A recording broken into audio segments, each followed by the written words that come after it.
Welcome to 8 news channel.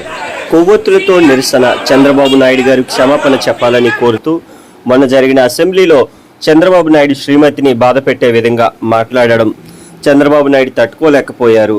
Assembly నుంచి బయటకు వస్తూ తిరిగి తన సీఎం అయిన తర్వాతే అసెంబ్లీలో అడుగు పెడతానని చెప్పి అసెంబ్లీ ఒక దేవాలయం, దాని యొక్క విలువలేని అసెంబ్లీలో నేను ఉండలేను, తన భార్యకి క్షమాపణ చెప్పాలని కోరారు. ఈరోజు 38వ వార్డు టీడీపీ అభ్యర్థి గోడి విజయలక్ష్మి, వార్డు అధ్యక్షుడు గోడి నరసింహాచారి, వార్డు కార్యాలయం మొదలుకొని కొత్త రోడ్డు, రీడింగ్ రూమ్, గోసా ఆసుపత్రి, పంజా జంక్షన్ మీదుగా కొవ్వొత్తులతో నినాదం చేస్తూ ర్యాలీగా బయలుదేరారు.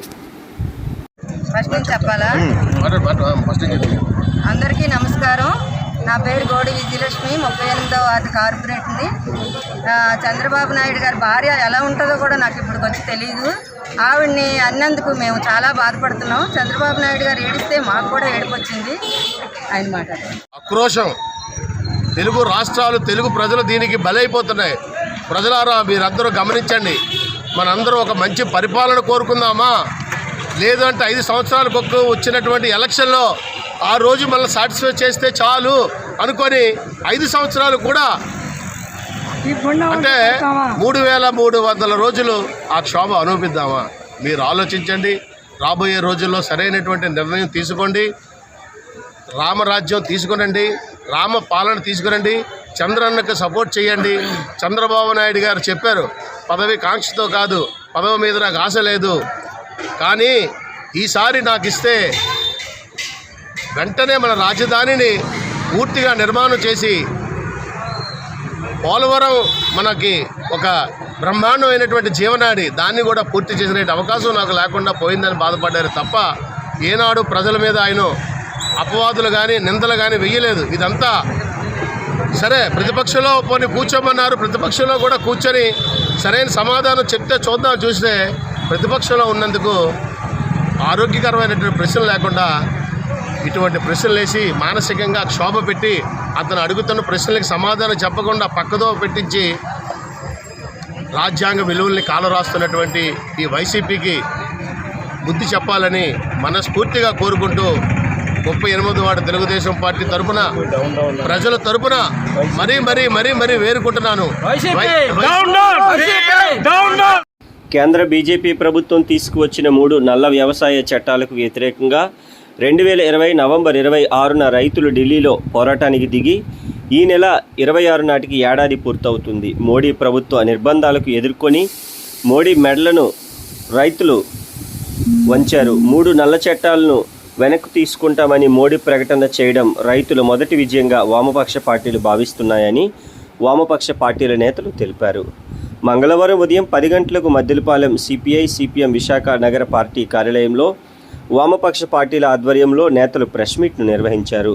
ఈ ప్రెస్ మీట్లో సిపిఐ నగర కార్యదర్శి ఎం పైడిరాజు, సిపిఐ నగర కార్యదర్శి వర్గ సభ్యులు ఆర్కేఎస్వి కుమార్, సిపిఐ ఎంఎల్ జిల్లా కార్యదర్శి గణేష్ పాండే, ఎస్యుసిఐసి రాష్ట్ర కార్యదర్శి ఎస్ గోవిందరాజులు, ఎంసిపిఐయు నాయకులు కె శంకర్రావు, సిపిఐ నగర సహాయ కార్యదర్శి ఎస్కే రెహమాన్, సిపిఐఎం నగర కమిటీ సభ్యులు వి కృష్ణారావు పాల్గొన్నారు.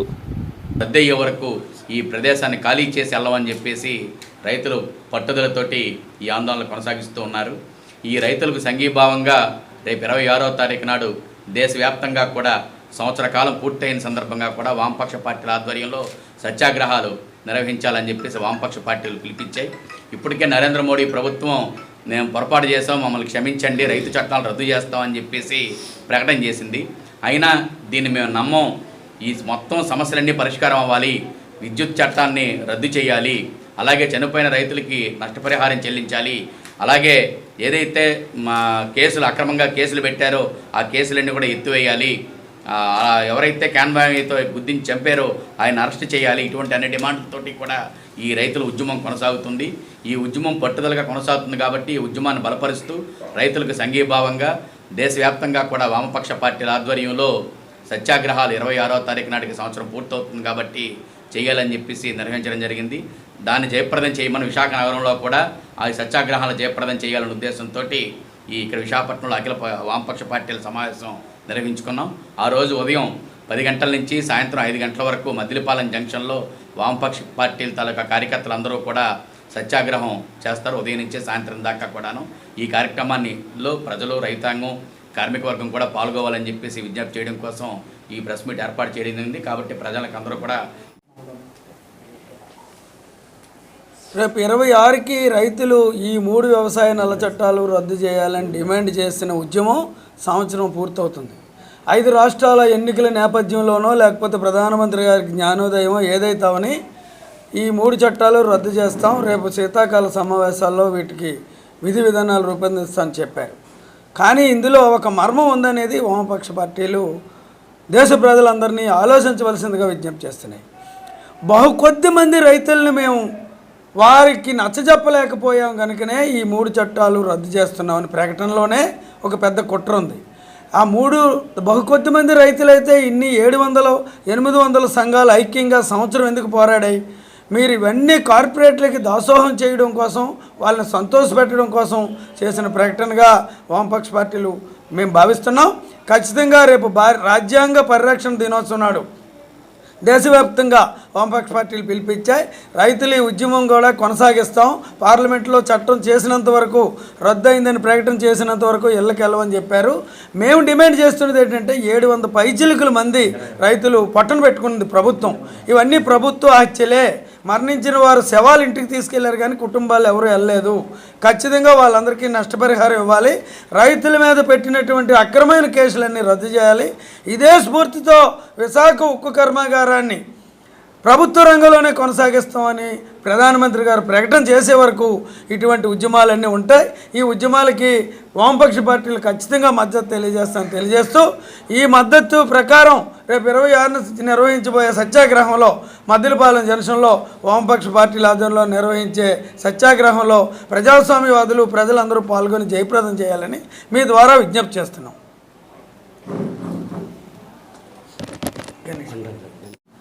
ఎంతో చారిత్రాత్మకమైన రైతు పోరాటం అనేది విజయం సాధించింది. రైతులు పట్టు వీడవకుండా, వెనుకడుగు వేయకుండా దీక్షతో ఎన్నో అవాంతరాలను, అడ్డంకులను కూడా ఛేదిస్తూ సంవత్సర కాలంగా పోరాటం చేసి సాధించిన ఈ విజయానికి వామపక్ష పార్టీల రైతు ఉద్యమంలో క్రియాశీలక పాత్రను పోషిస్తూ రైతు ఉద్యమానికి అండగా ఉంటూ రైతు ఉద్యమాన్ని విజయవంతం చేయడంలో ప్రముఖ పాత్ర పోషించడం జరిగింది. అయితే ఈ ఉద్యమం ఆగదు. ప్రధానమంత్రి నరేంద్ర మోడీ గారు ప్రకటించినంత మాత్రాన ఈ ఉద్యమం ఆగేది లేదు. ఆయన చెప్పినట్లు రైతులు ఇళ్లకు పోయే ప్రసక్తే లేదు. ఎందుకంటే ఈ ఉద్యమం ప్రారంభంలో రైతు చట్టాలను రద్దు చేయడమే కాకుండా రైతులకు కనీస మద్దతు ధర ప్రకటించే గ్యారంటీ చట్టం చేయాలనేది కూడా ఒక ప్రధానమైన డిమాండు.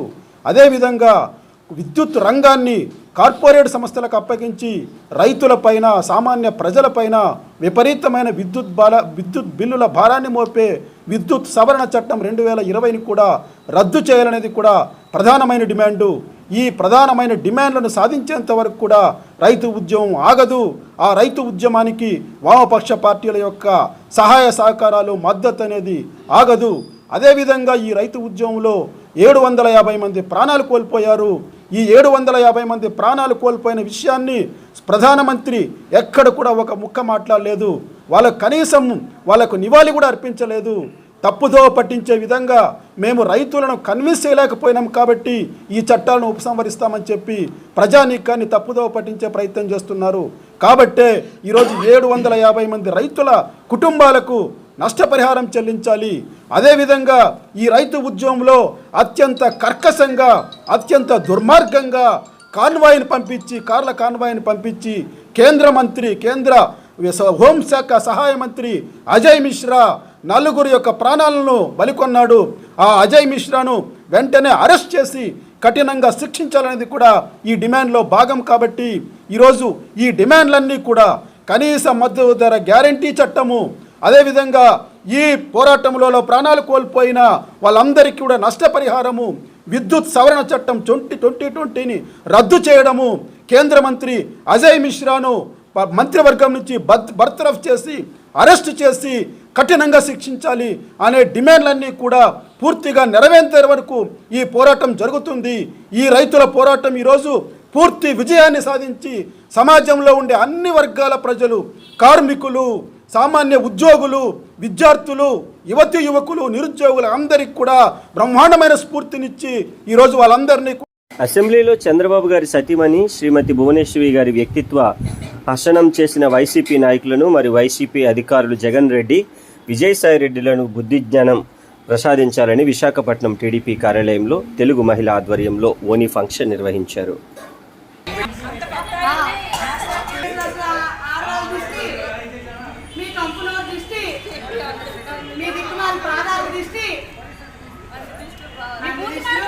మా రాష్ట్రానికి పోవాలి.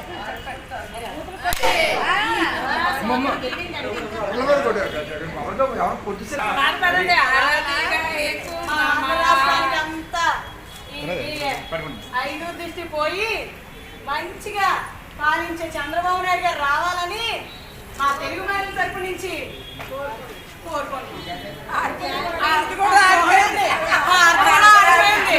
మహానుభావులకి హారత అంటే అపవిత్రత అంటారు, ఆరిపోతే అలాంటి దిష్టి పోవాలనుకుంటుంది. దిష్టి పోయిందంటే చూడండి ఒకసారి, చాలా పవిత్రులమ్మ లెక్క పెట్టారు. 150 మళ్ళీ పుట్టించాలా, మళ్ళీ ఏమవుతా. ఈరోజు మా రాష్ట్రానికి ఉన్న ఈ అప్రతిష్ట పోవాలని మీ అందరూ క్షమాపణ చెప్పి ఆడవాళ్ళకి తప్పు అయిపోయిందని దీనికోసం మా రాష్ట్రానికి పట్టిన సేడ చెప్పిందా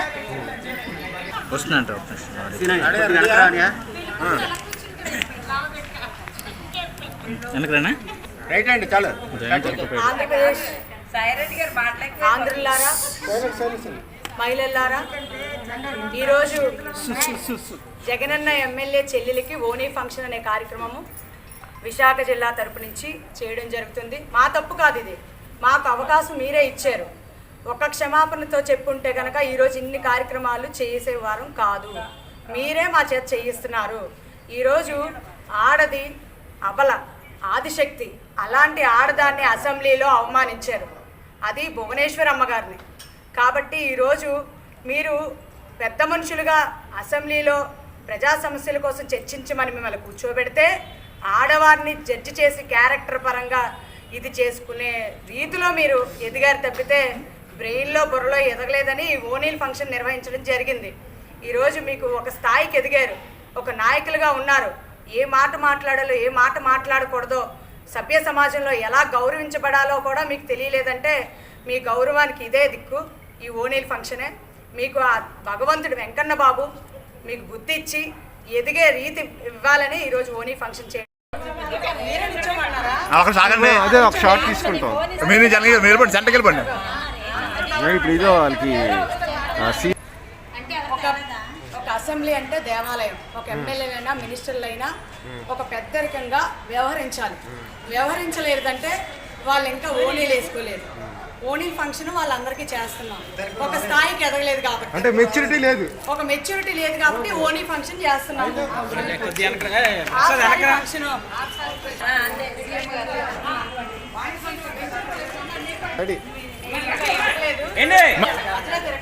సినిమా డిస్టర్బెన్స్ అయిపోతుంది. మనస్ఫూర్తిగా కోరుకుంటూ ఈరోజు ఈ ఓనీ ఫంక్షన్ చేయడానికి మేము సిద్ధపడ్డాం.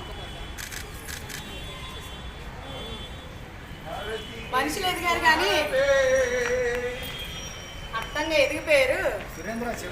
దేవుడు మిమ్మల్ని ఎదిగించాలని కోరుకుంటున్నాను.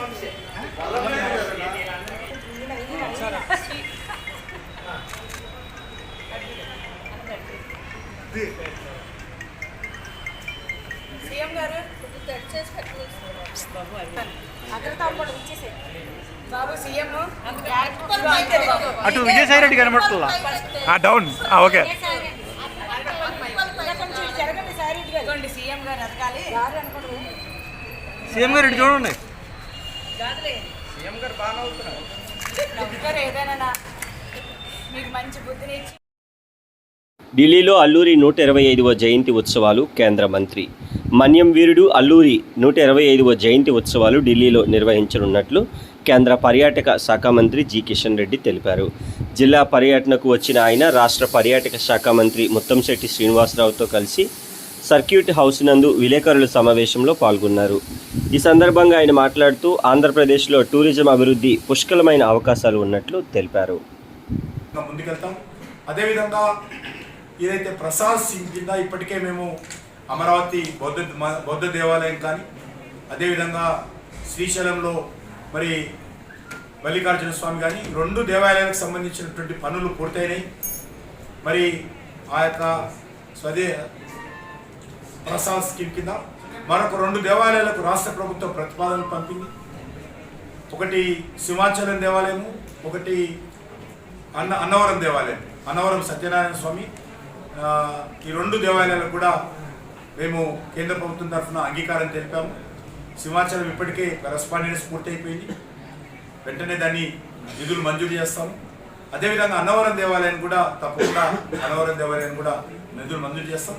ఇది కూడా యుద్ధ ప్రాతిపదిక మీద ఈ దేవాలయాలకు సంబంధించి వచ్చేటువంటి భక్తుల యొక్క మౌలిక సదుపాయాలు కల్పించేటువంటి కార్యక్రమం. దేవాలయం బయట పార్కింగ్ ప్లేస్ కానీ, టాయిలెట్స్ కానీ, క్యాంటీన్ కానీ, లేకపోతే అకామిడేషన్ కానీ ఇతరత్ర ఇవ్వడానికి నిర్ణయించాము.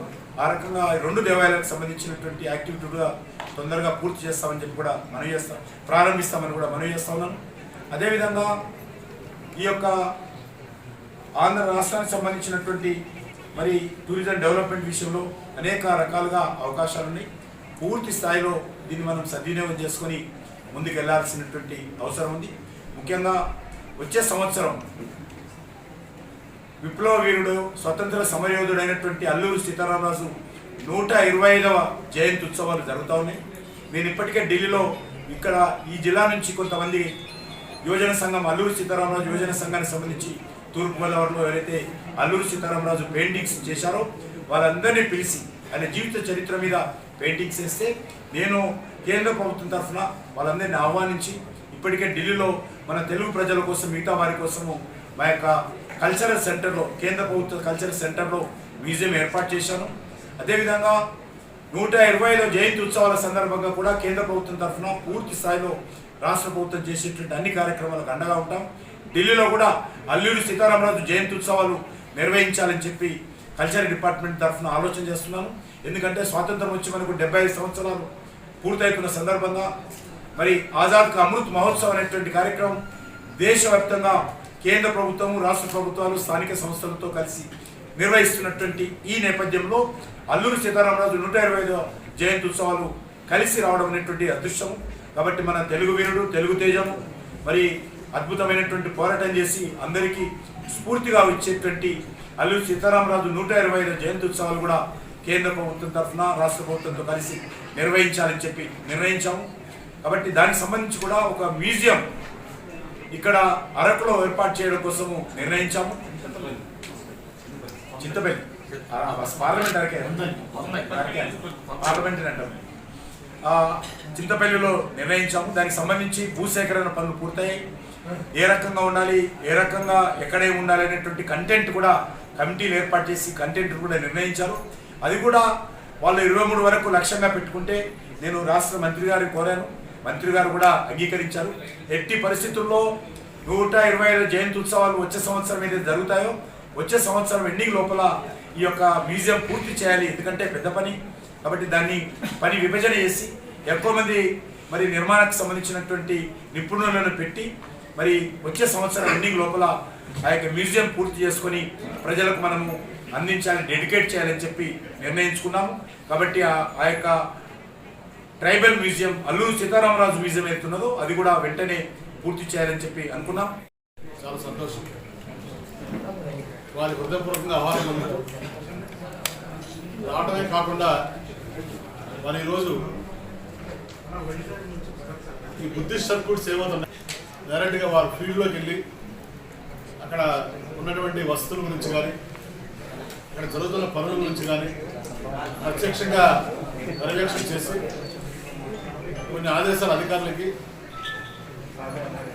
మాకు ఇవ్వడం జరిగింది.